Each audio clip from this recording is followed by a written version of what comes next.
Palabra de vida.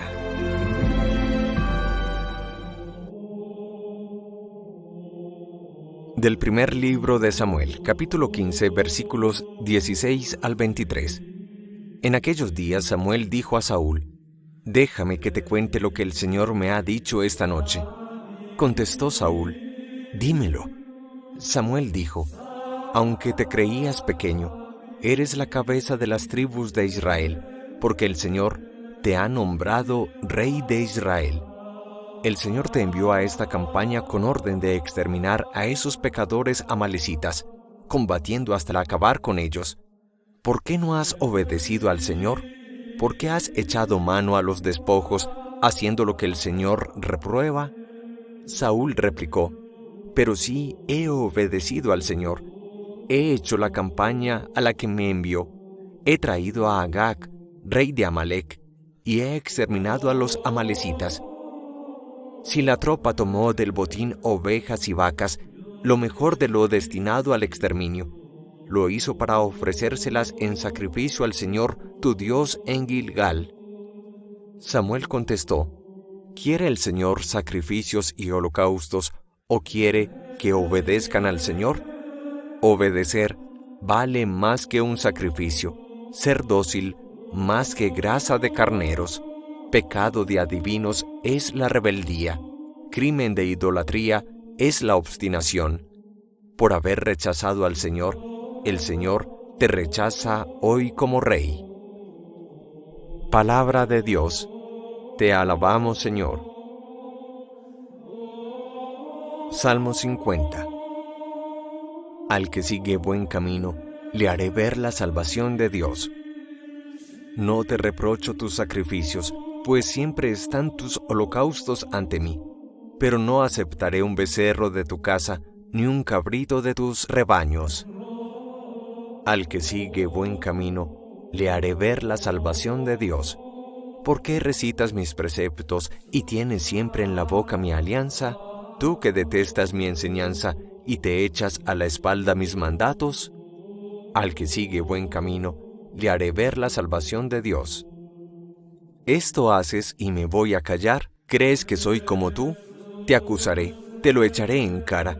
El que me ofrece acción de gracias, ese me honra. Al que sigue buen camino, le haré ver la salvación de Dios. Al que sigue buen camino, le haré ver la salvación de Dios. Del Santo Evangelio según San Marcos, capítulo 2, versículos 18 al 22.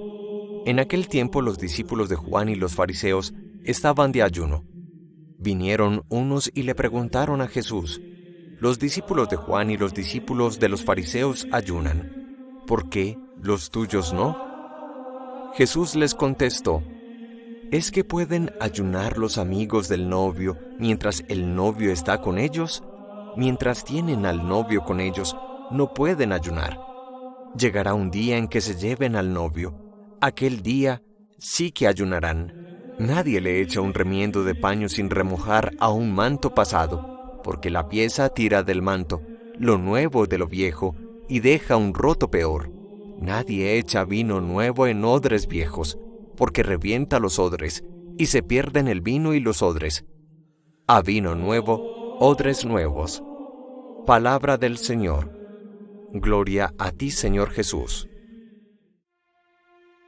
En mi opinión personal, la más impresionante expresión de la carta a los Hebreos es la que nos presenta precisamente el capítulo 5 que leemos como primera lectura litúrgica.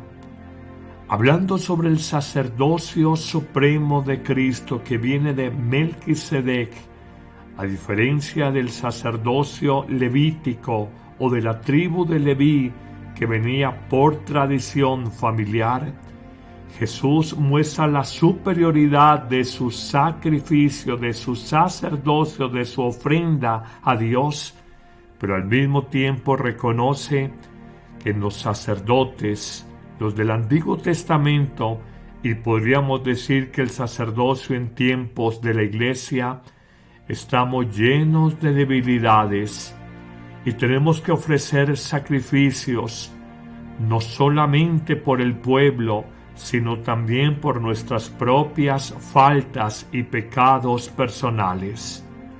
Aún el mismo Cristo, siendo sumo sacerdote, según el rito de Melquisedec, nos dice en una expresión sencillamente magistral que Jesús, y hablando de su pasión, y así lo describe la carta a los Hebreos, en los días de su vida mortal, a gritos y con lágrimas, presentó oraciones y súplicas a Dios Padre que podía salvarlo de la muerte cuando en su angustia fue escuchado. Nos muestra que el mismísimo Hijo de Hombre e Hijo de Dios, Jesucristo, tuvo que sufrir, y no es solamente una realidad del ser humano, sino del mismo Hijo de Dios, y que solo a fuerza de su oración y súplica, que salía de lo profundo de su corazón, fue rescatado del mayor mal en esta tierra, el mal de la muerte, fue escuchado por el Padre Dios y resucitado por Él. Y continúa este texto precioso de Hebreos capítulo 5, cuando dice: Jesús, a pesar de ser hijo, aprendió sufriendo a obedecer. ¿Cómo nos pone a pensar esta expresión? ¿Y cómo descubrimos que la obediencia a Dios, a su ley sabia, perfecta, eterna, universal, muchas veces va en contravía de nuestros criterios y pareceres humanos y personales? Y esto nos genera grande sufrimiento, como ocurrió a Cristo cuando frente al drama, la tragedia de su propia pasión y crucifixión, quiso en definitiva evitarla.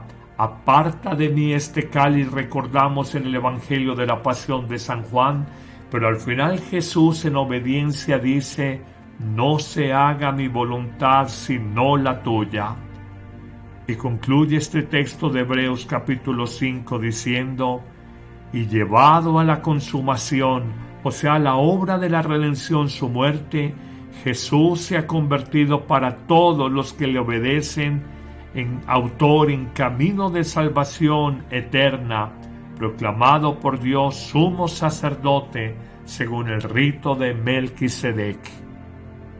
Hoy, que no nos escandalice la cruz, el sufrimiento, que el mismo Hijo de Dios, con lágrimas, con gritos, fue escuchado en su dolor por el Padre Dios, y ante el temor natural que todos sentimos frente a la muerte, la síntesis de todos los males, Dios Padre escuchó a Cristo y lo resucitó.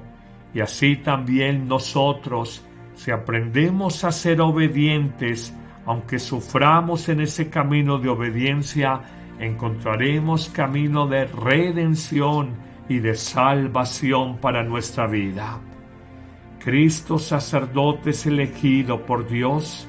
Cristo sacerdote es comprensivo con los hombres. Qué hermosa lección la que nos deja esta primera lectura de la carta a los Hebreos. Pero pasemos al Evangelio de hoy, donde encontramos un nuevo round, una nueva pelea, una nueva disputa, un nuevo enfrentamiento de Jesús con los fariseos. Ya no se trata simplemente de la incomprensión de estos últimos porque Jesús perdonó los pecados a un tullido, porque hace la elección de un publicano y lo llama a seguirlo, sino que ahora murmuran de Cristo y de sus discípulos, porque no ayunan según la costumbre judía de ayunar 2 veces por semana, lunes y jueves, como signo de una espera mesiánica, de una espera confiada del Salvador. Jesús les dice con mucha naturalidad: pero si yo soy el novio y el reino de los cielos es la fiesta de la vida, ¿por qué ayunar? Hay motivo para la alegría, para el gozo, para la fiesta, para el banquete.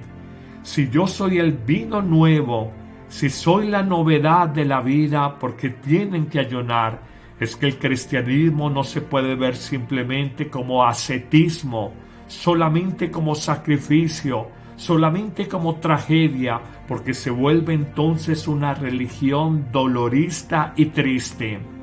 El Evangelio es sobre todo buena noticia de salvación y no mala noticia del pecado que hay en la vida de los hombres. Y parece que algunos no fueran anunciadores de buenas sino de malas noticias, porque su tono grave, su acento en las tragedias, en los dramas de la vida, nos hace a veces incapaces de reconocer que Jesús es el novio y que nosotros los discípulos de Jesús estamos de fiesta, que solo cuando Jesús falte ayunaremos, pero además reconocer que Jesús es la novedad, el vino nuevo, si se quiere, el paño nuevo, y ya no podemos sentir nuestra vida como un paño, una sobrecama remendada, rota. No más vidas remendadas, no más dolores en nuestra existencia. Cristo ha venido para sanar tus heridas, y por sus heridas en la cruz, por su sangre derramada, por su vida entregada, hemos sido todos sanados. Hoy hay que dejar esos odres o bolsas de cuero donde se almacenaba el vino, hay que dejar esos odres atrás, entendiendo los odres viejos como la mentalidad de los judíos, como las instituciones judías que eran incapaces, representadas en los fariseos y en los escribas, eran incapaces de entender la vida nueva de Jesús, relaciones nuevas fundadas sobre la misericordia, sobre el servicio, sobre el perdón, sobre la compasión, sobre la solidaridad, sobre la ayuda y la entrega a los demás.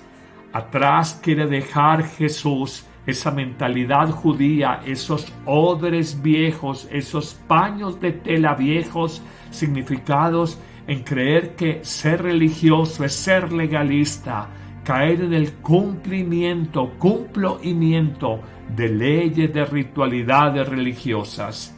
Esta es una tentación de todos los tiempos, de todas las épocas, así como encontramos cristianos frescos en su espiritualidad, que sienten que la religión es sobre todo experiencia de amor, experiencia de libertad, experiencia de paz, experiencia de donación de la vida. No faltan los cristianos viejos, como los odres o paños viejos, como los fariseos y escribas en tiempos de Jesús, que piensan que ser cristiano es cumplir con unos ritos, juzgar a los demás, sentirse mejor que los otros, darse golpes de pecho, cerrar los ojos y pensar en una relación intimista con Dios, que me puedo desligar de la vida de los demás. El ayuno es importante, nadie lo niega. El ayuno lo observan y lo piden las grandes religiones en el mundo. Pero por encima del ayuno, que es un medio ascético, está la alegría, la fiesta, la gracia, la Pascua, la comunión de vida con Dios. Señor, gracias por este Evangelio. No permitas que sea un viejo cristiano como los fariseos y escribas de hace 2000 años, sino ayúdame a entender la dinámica siempre fresca, siempre nueva del Evangelio, el vino nuevo, el vino mejor que nos permite una vida con mayor plenitud. Que el Señor te bendiga en abundancia en este día, en el nombre del Padre, y del Hijo, y del Espíritu Santo. Amén.